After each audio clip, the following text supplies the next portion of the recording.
Well, thank you very much for the kind introduction. It is an exciting topic, and I'm very excited to present our data on our patients that were requiring ECMO support, and that in addition we treated with a cytokine adsorption.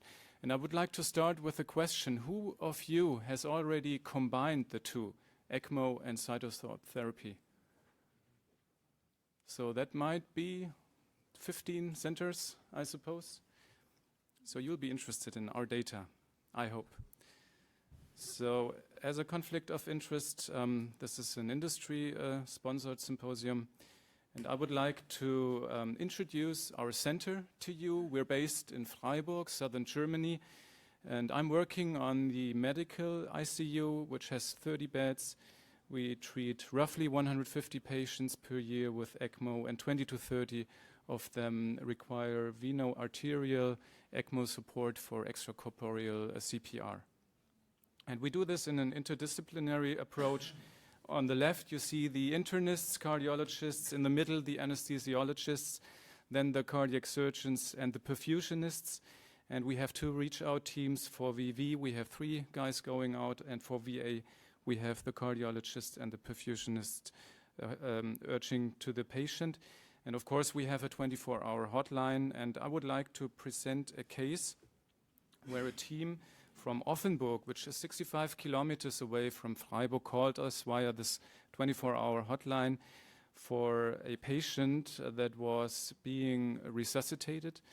He was 18 years old, and he suffered from ventricular fibrillation while playing soccer, and they weren't able to achieve ROSC despite 60 minutes of ongoing CPR due to persisting ventricular fibrillation.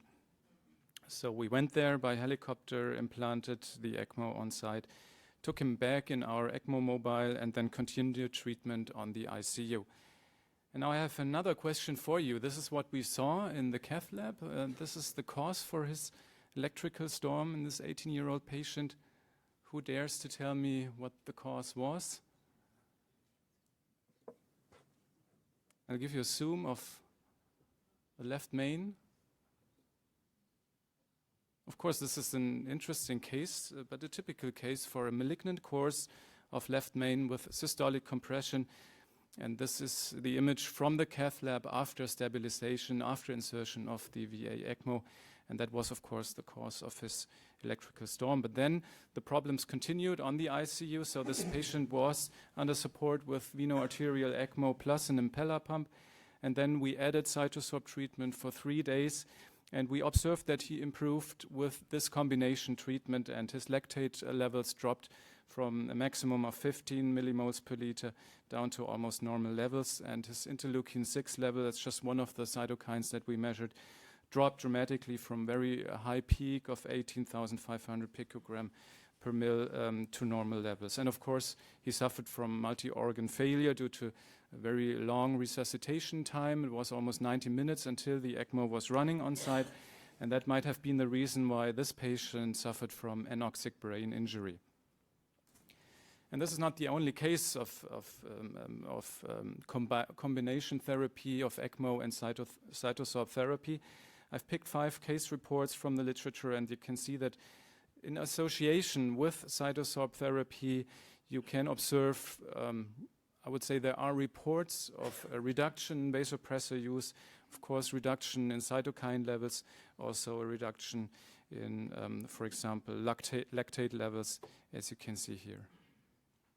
So our experience in Freiburg up until 2015 was use of CytoSorb mostly in patients with septic shock and some other indications. I would like to just share one case of a very interesting indication in my mind. That was a 50-year-old patient who suffered from hemophagocytic lymphohistiocytosis. And this was an eye-opener for me, because only when we added CytoSorb to his treatment, the patient began to improve. And you can appreciate the drop in a procalcitonin level, also interleukin-6, soluble interleukin-2 receptor, and also bilirubin, lactate levels, they all dropped dramatically. So we established a local standard operating procedure. I think this is critical for all centers that use CytoSorb. And you can see the different indications And for example, septic shock patients will have PCT and interleukin-6 level measured regularly on a daily basis. And post-resuscitation syndrome patients will also have these levels, these markers measured in addition to, for example, platelet testing every other day. And from 2015, we have installed a registry at our center.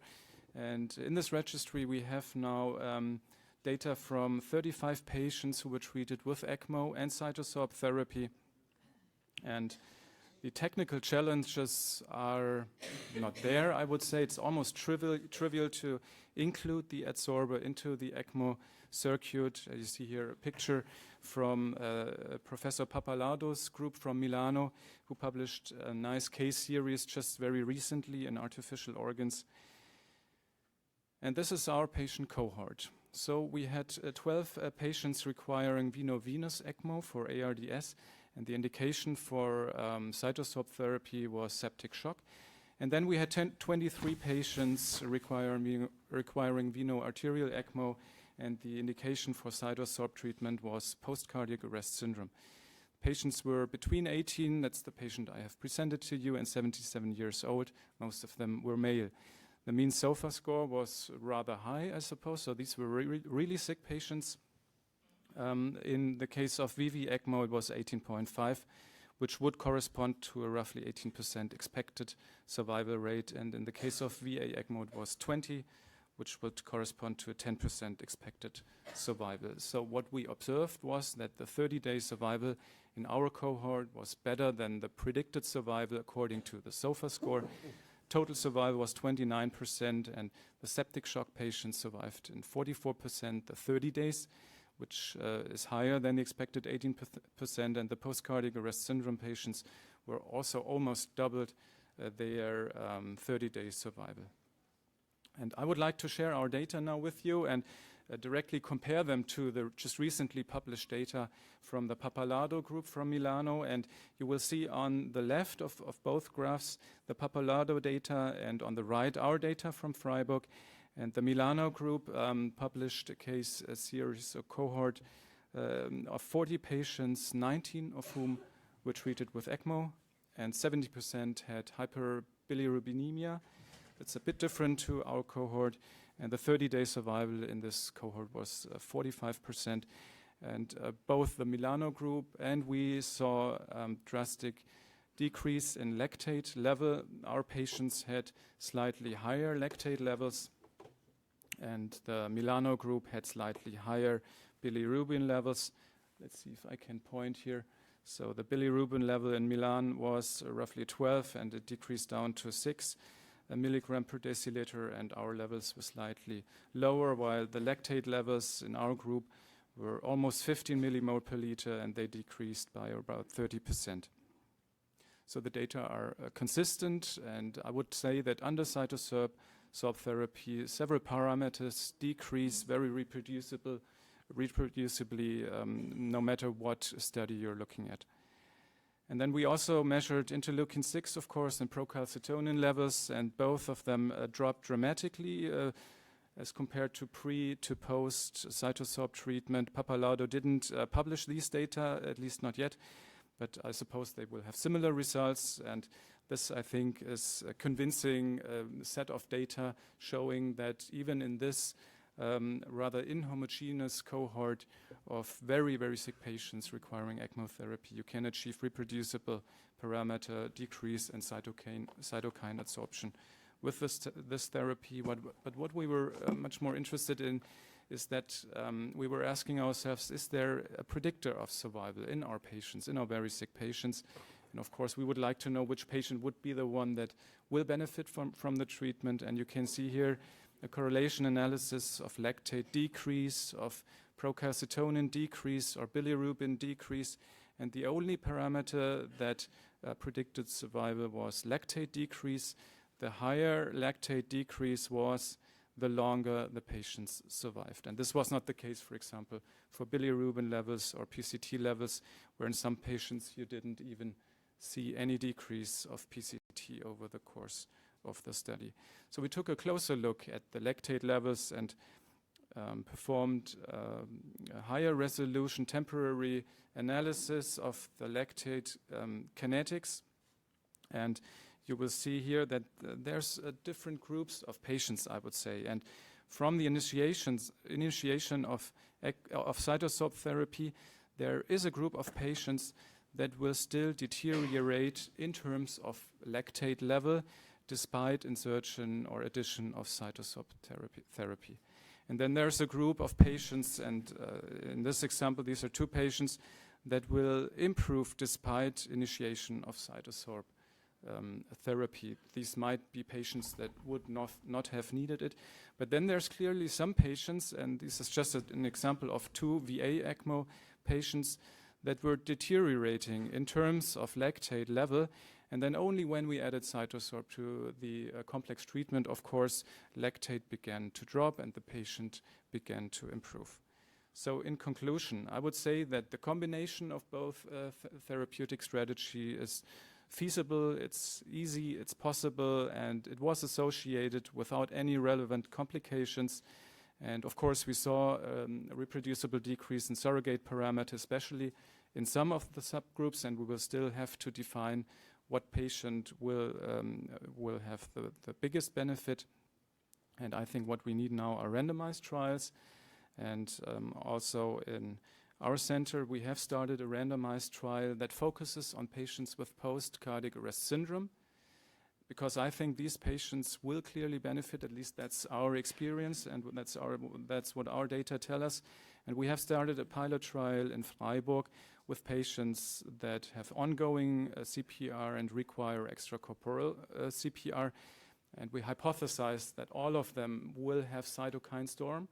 And this hypothesis is substantiated by our data, and we will randomize them to either have an ECMO implanted with or without the cytokine Adsorber, and we will measure interleukin-6 levels and other interleukin levels, and then we will also look, of course, in survival, but we're not hoping to see any differences in terms of 30-day survival. So the goal, the ultimate goal, is to then, after we have completed our pilot trial, to have a multi-center randomized trial that might start in 2019 or 2020, and we're still looking for centers who are principally interested in collaborating with us. And we have calculated that we would need more than 100 patients, so we would need roughly 10 ECPR centers in Europe to perform this trial. And please do not hesitate to contact me after the session if you're interested in participating in this. And with that, I would like to end. I'm looking forward to your questions. Thank you very much.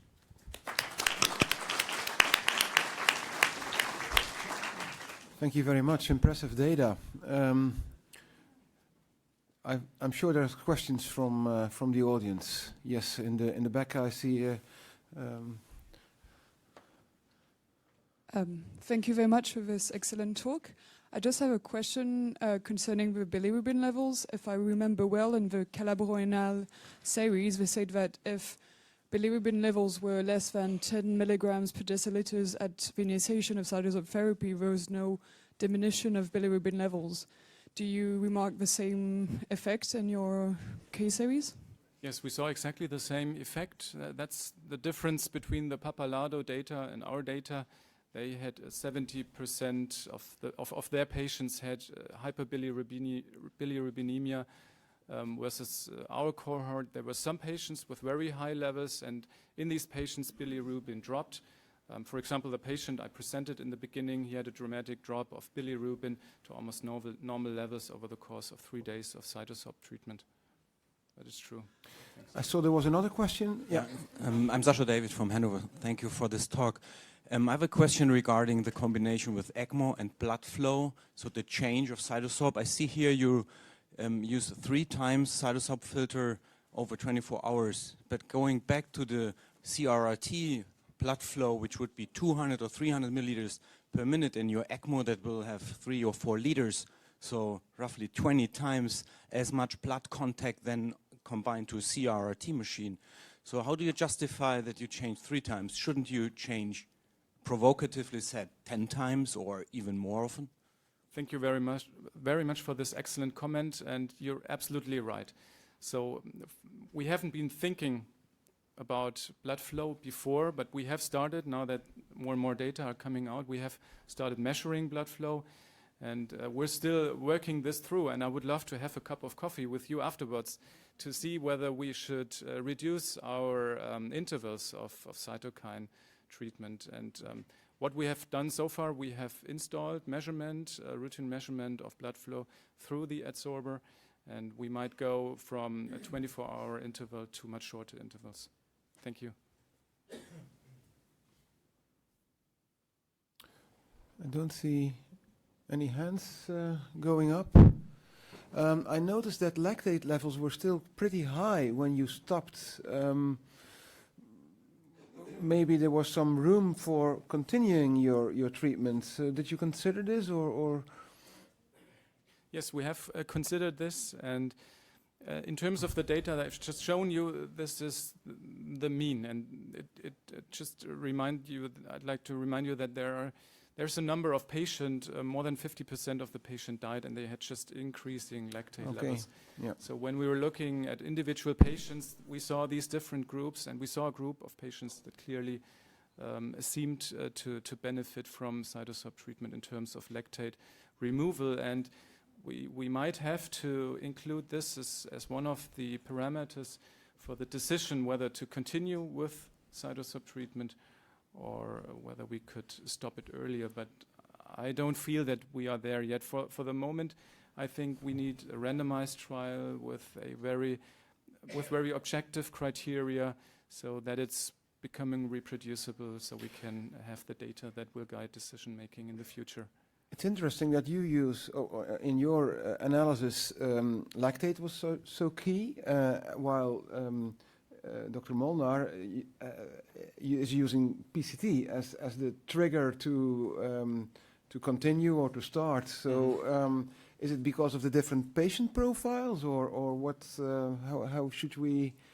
I believe it's because of the different patient profile, because we had, in this analysis, we had septic shock patients that were treated with VV ECMO for ARDS, and they had higher PCT levels, and we also had post-cardiac arrest syndrome patients that had lower PCT levels, but also really high interleukin-6 levels.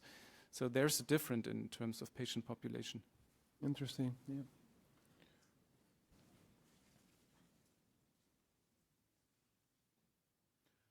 Okay, I think we're all convinced and satisfied. Thank you very much for your data. Thank you.